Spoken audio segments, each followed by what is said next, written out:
Asyhadu an la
لله نستعينه ونستغفره ونعوذ به من شرور أنفسنا ومن سيئات أعمالنا من يهده الله فلا مضل له ومن يضلل فلا هادي له أشهد أن لا إله إلا الله وحده لا شريك له وأشهد أن محمدا عبده ورسوله الكريم اللهم صل وسلم على نبينا المصطفى محمد وعلى آله وأصحابه أجمعين أما بعد فيا عباد الله اتقوا الله وقولوا قولا سديدا يصلح لكم أعمالكم ويغفر لكم ذنوبكم ومن يطع الله ورسوله فقد فاز فوزا عظيما. أعوذ بالله من الشيطان الرجيم. بسم الله الرحمن الرحيم. حافظوا على الصلوات والصلاة الوسطى وقوموا لله قانتين. Segala puji bagi Allah, kemudian salawat dan salam kepada Rasulullah, pada keluarga dan seluruh sahabat-sahabatnya. Jemaah-jemaah yang Allah muliakan insyaAllah, salah satu nasihat Allah, wasiat dari Sang Pencipta dalam Al-Baqarah 283, Allah Subhanahu wa ta'ala mengatakan hafidhu ala salawat, jagalah semua salat, kata Allah. Artinya semua salat yang telah Allah perintahkan jagalah, jangan lalaikan. Lalu Allah khususkan wassalatil wusta, dan di antara yang harus lebih fokus untuk dijaga adalah salatil wusta. Jumhur ulama mengatakan salat wusta adalah salat asar. Wa qumu lillahi qanitin, dan berdirilah di hadapan Allah dalam keadaan qanit, yaitu khusyuk. Jawab Allah, kenapa Allah menyuruh untuk berjaga-jaga dengan salat asar? Karena salat asar adalah salat yang paling sering ditinggalkan. Salat asar adalah salat di waktu lelah. Salat asar adalah waktu di penghujung kesibukan. Orang akan mengatakan tanggung, orang akan mengatakan bacut, mestinya laju ada tadbir kantor, nanti saja kita salat sekaligus dengan jam keluar kantor. Orang tidak akan keluar dari kantornya karena mengingat tanggung waktu keluar nanti harus balik lagi. Maka panggilan di waktu asar sering tidak diindahkan. Panggilan di waktu asar sering tidak dipenuhi. Maka saf yang ada di waktu asar biasanya hampir sama dengan jumlah saf di waktu subuh. Sebenarnya dua salat ini, asar dan subuh, sama-sama besar berat tantangannya. Makanya Rasulullah SAW menyebutkan, man sallal bardain, barang siapa yang selalu istiqamah melakukan dua salat yang dingin, dakhala jannah, maka wajib masuk surga.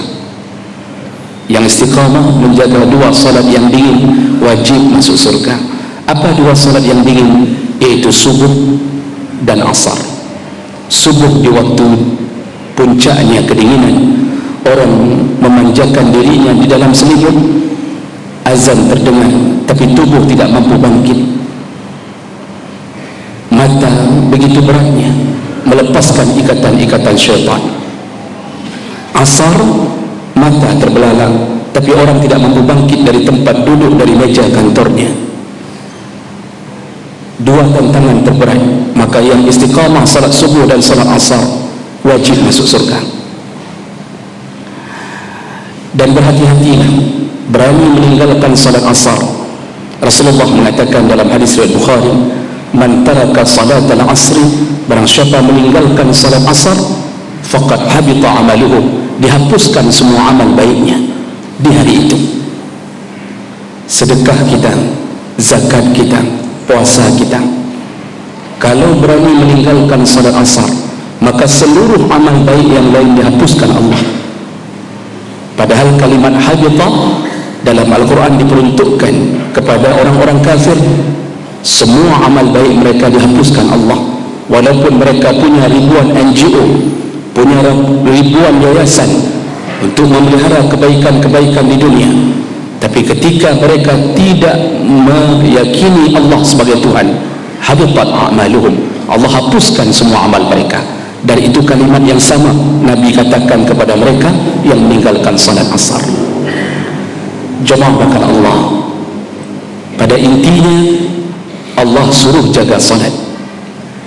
Lalu Allah katakan dalam surat Maryam 59, fakhalafa min ba'dihim khalfun adha'u as-salah wattaba'u ash-shahawat fasawfa yalqawna ghayya. Kata Allah setelah menceritakan di ayat sebelumnya tentang keimanan para nabi-nabi Allah, kesalehan sahabat bersama Rasulullah sallallahu alaihi wasallam, taatnya tabi'in. Lalu kata Allah setelah menjelaskan secara umum tentang itu, akan datang di akhir zaman, kata Allah, khalifun, yaitu kelompok besar. Apa yang mereka lakukan? Adha'us salat, mereka menyia-nyiakan salat. Allah tidak katakan satu dua orang, khalifun itu kelompok yang besar, ramai-ramai meninggalkan salat, dan itu terjadi menjelang kiamat, kata Allah. Sekarang lihatlah keadaan kita. Kita disibukkan membanggakan bahwa kita serambi Mekah. Sibuk mulut kita selalu memuja-muji tentang kerajaan-kerajaan masa dahulu. Sibuk keadaan kita menyombongkan diri kita bahwa kita seakan-akan adalah bangsa dilebih hati rendonya. Seakan-akan kita lah bangsa yang dipilih Allah. Seakan-akan hari kiamat begitu mendengarkan nama Aceh seakan-akan jaminan surga. Dan bahkan ada yang mengatakan kalau dilihat dari langit maka yang bercahaya adalah tanah Aceh. Nyokunya haba ada dengar orangnya membangga-banggakan, padahal ketika azan maghrib berbunyi, begitu banyak pemuda-pemuda Aceh lengket di kedai-kedai kopi, tidak keluar dari kedai. Pemilik kedai hanya menutupkan tirainya, lalu dimatikan lampu. Beramai-ramai dalam kedai kopi tidak salat. Seluruh mereka berdosa, dan seluruh dosa mereka dicampakkan Allah kepada si pemilik kedai. Walaupun dia telah meninggal dunia, tapi dia meninggalkan bisnis yang membuat orang mendapatkan tempat untuk berlindung dari salat-salat yang dibebankan Allah.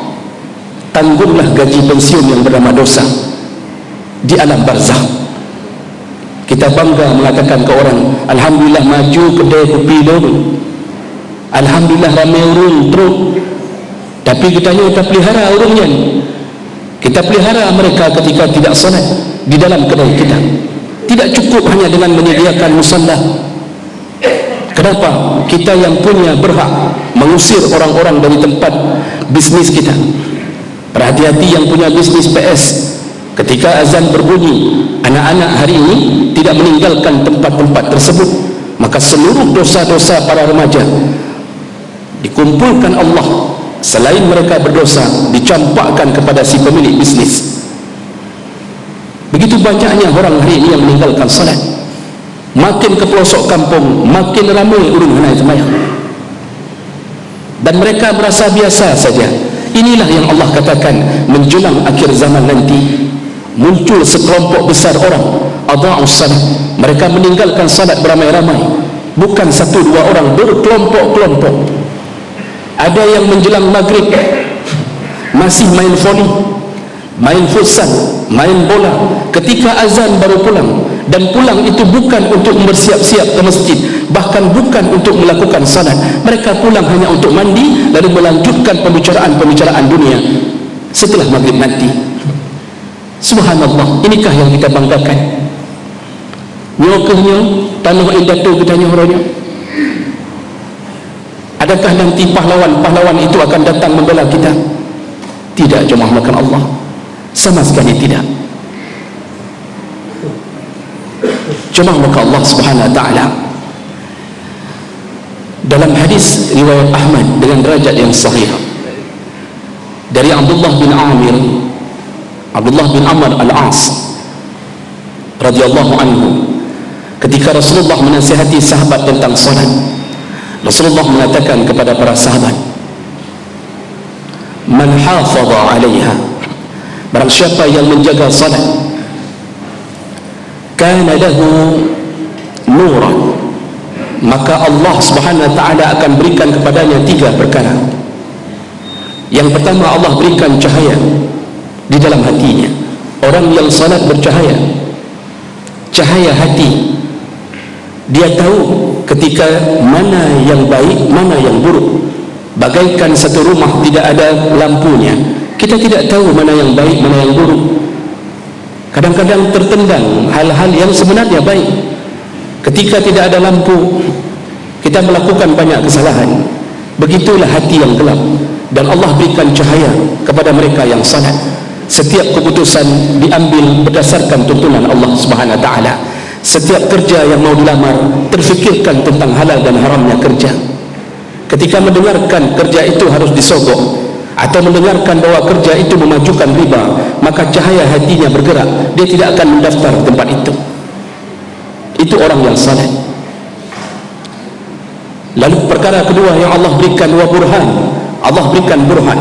Burhan itu apa? Petunjuk dari Allah. Ketika orang salat, maka desakan hati untuk berbuat maksiat ada. Jadi jangan berfikir orang yang salat aman daripada waswasah syaitan. Tidak, tetap dibisikkan syaitan untuk bermaksiat. Namun bedanya orang salat, ketika bisikan-bisikan hati untuk melakukan maksiat, datanglah burhan. Burhan itu yang memberi petunjuk. Dalam surat Yusuf, ketika Nabiullah Yusuf yang digoda oleh Zulaikha, sebenarnya secara manusiawi Yusuf pun mencintai Zulaikha. Walaqad hammat bihi wa hamma biha. Zulaikha cinta mati pada Yusuf. Yusuf pun punya perasaan kepada Zulaikha, yaitu dia laki-laki tulen sejati. Ketika dibujuk oleh Zulaikha, pintu tertutup rapi, suami telah pergi, zina mudah dilakukan. Apa kata Allah? Laula ra'a burhana rabbih, seandainya tidak datang burhan dari Tuhannya, pasti Yusuf berzina. Untung datang burhan. Maka dalam tafsir disebutkan, terbisik dalam hati Yusuf, jangan wahai Yusuf, rugilah amal baikmu selama ini, rugilah engkau salat, rugilah. Ini yang membuat bertahannya Yusuf alaihissalam, datangnya burhan, dan Allah berikan burhan kepada orang yang salat. Lalu perkara ketiga yang Allah beri, wa najatan, yaitu keselamatan yaumul qiyamah, hari kiamat. Selamatlah orang yang salat. Orang yang tidak salat, Allah telah menjanjikan neraka khusus bagi orang yang tidak salat, VVIP bagi mereka yang tidak salat, yaitu neraka Saqar. Jemaah makan Allah. Lalu Rasulullah menyambung hadis ini, wa man lam yuhafidh 'alaiha, barang siapa yang tidak menjaga salat. Ada salat bolong-bolong, ada salat tidak khusyuk, ada salat tidak berilmu, atau bahkan lebih dahsyat meninggalkan salat. Apakah kata Nabi? Lam yakun lahu nur, Allah cabut darinya 3 perkara. Tidak ada cahaya di hatinya, walam yakun wala burhan, dan tidak ada petunjuk dalam hidupnya. Kalau maksiat lempang, berzina lempang, nonton yang porno lempang, kena pajuh riba lempang, cok kredit bank hana fikir banyak. Ketika tidak tahan di rumah sewa, ingin membuat rumah yang baru, disarankan orang, ambil saja di rentenir. Dia ambil di rentenir, tidak ada penghalang sedikit pun. Itu akibat meninggalkan salat. Wala najat, dan tidak ada keselamatan di hari kiamat, kata Rasulullah. Tidak selamat orang yang salat, tidak selamat. Allah cabut 3 perkara. Nah, di ujung hadis yang lebih dahsyat, ternyata orang yang tidak salat di dunia, Allah telah persiapkan tempat mereka. Kata Rasulullah, wa kana yaumal qiyamah, nanti hari kiamat orang yang tidak salat ini dikumpulkan bersama 4 musuh Allah yang terbesar. Siapa dia? Kata Rasulullah, dikumpulkan orang yang tidak salat satu neraka atau satu komplek neraka bersama siapa? Qarun wa Fir'aun wa Haman wa Ubay bin Khalaf. Rasulullah sebutkan 4 nama. Kenapa Rasulullah memilih nama-nama ini? Jadi orang yang tidak salat satu komplek dengan mereka, yang dulu kita dengarkan ceritanya dalam Al-Quran, kita dengarkan namanya dalam sirah Nabawiyah, ternyata yang tidak salat berkenalan dengan mereka di dalam neraka Allah Subhanahu wa taala. Kenapa Rasulullah sebutkan 4 nama? Kenapa Qarun? Kenapa Fir'aun? Kenapa Haman? Kenapa Ubay bin Khalaf? Jemaah makan Allah. Yang pertama, Rasulullah sebutkan Qarun. Yang Rasulullah ingin katakan, rata-rata orang meninggalkan salat punya penyakit Qarun pada dirinya. Apa itu? Yaitu dia sibuk dengan hartanya. Makanya banyak sekali orang yang sibuk dengan harta, mencari rezeki, tidak salat. Rata-rata supir L300 tidak salat, walaupun ada sebahagiannya. Kernet tidak salat, kuli bangunan tidak salat. Yang sampul buruh hotel bengah, salat subuh orang mulai, dia mulai menyapu di jalan menuju ke kota, tidak salat. Demi cari rezeki tidak salat. Ada bahkan orang-orang yang dianggap punya ilmu, dosen-dosen yang sibuk dengan seminar sana seminar sini, salat zuhur entah di mana, tulisan macam-macam, gelar profesor doktor kadang-kadang, tapi sebahagiannya tidak salat, sibuk seperti Qarun, sibuk mengumpulkan harta, sibuk dengan urusan dunia. Berkumpullah nanti dengan Qarun. Nama kedua yang Nabi sebutkan, Fir'aun. Siapa ini? Pemimpin-pemimpin yang disibukkan dengan kerajaannya, mempertahankan kerajaannya, habis wadah supaya tetap menjadi presiden seumur hidup. Dia tinggalkan salatnya, berkumpullah bersama Fir'aun. Nama ketiga yang Nabi sebutkan, Haman. Siapa Haman? Haman ini Perdana Menterinya Fir'aun, pejabat. Yang dimaksud adalah semua pejabat-pejabat yang hari ini menyibukkan urusan-urusan dunia, lalu meninggalkan salat mereka, berkumpullah nanti bersama Haman. Dan yang terakhir Nabi sebutkan, Ubay bin Khalaf. Siapa Ubay bin Khalaf dalam sejarah? Ubay bin Khalaf seorang pedagang kaya raya di masa Nabi. Dirinya hidup dengan kekayaannya berdagang, tapi sibuk menghina Nabi SAW. Dan satu-satunya manusia yang dibunuh langsung oleh Nabi adalah Ubay bin Khalaf. Nabi tidak pernah membunuh orang, tapi satu-satunya manusia yang dibunuh oleh Nabi adalah Ubay bin Khalaf, karena buruknya perilaku Ubay. Dia ingin berusaha membunuh Nabi. Siapa yang dimaksud oleh Nabi di sini? Para pedagang. Berhati-hatilah wahai para pedagang yang sibuk dengan kedai, yang sibuk dengan barang-barangnya, sehingga datang azan Jumat pun mereka masih sibuk dengan urusan itu. Berkumpullah nanti dengan Ubay bin Khalaf. Maka dipastikan orang-orang yang tidak salat hancur dunianya, hancur akhiratnya. Maka jemaah makan Allah, berhati-hatilah, jagalah salat ini seperti wasiat Allah Subhanahu wa ta'ala. Mudah-mudahan Allah kumpulkan kita di dalam surganya kembali insyaallah. Barakallahu li wa lakum fil Qur'anil 'azim wa nafa'ani wa iyyakum bima fihi min al-ayati wa zikril hakim wa taqabbalallahu minni wa minkum tilawatahu innahu huwas samiul 'alim.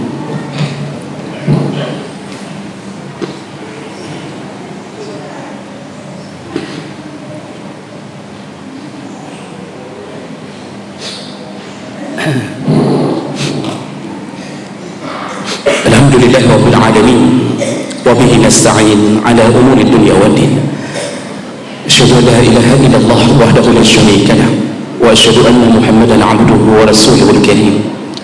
Allahumma salli wa sallim ala nabiyyina al-mustafa Muhammadin wa ala alihi wa ashabihi ajma'in. Amma ba'd, fa ya 'ibadallah ittaqullaha haqqa tuqatih wa la tamutunna illa wa antum muslimun. أعوذ بالله من الشيطان الرجيم. بسم الله الرحمن الرحيم. إن الله وملائكته يصلون على النبي يا أيها الذين آمنوا صلوا عليه وسلموا تسليما. اللهم اغفر للمسلمين والمسلمات والمؤمنين والمؤمنات الأحياء منهم والأموات وتابع بيننا وبينهم بالخيرات وتقبل يا سميع قريب مجيب الدعوات.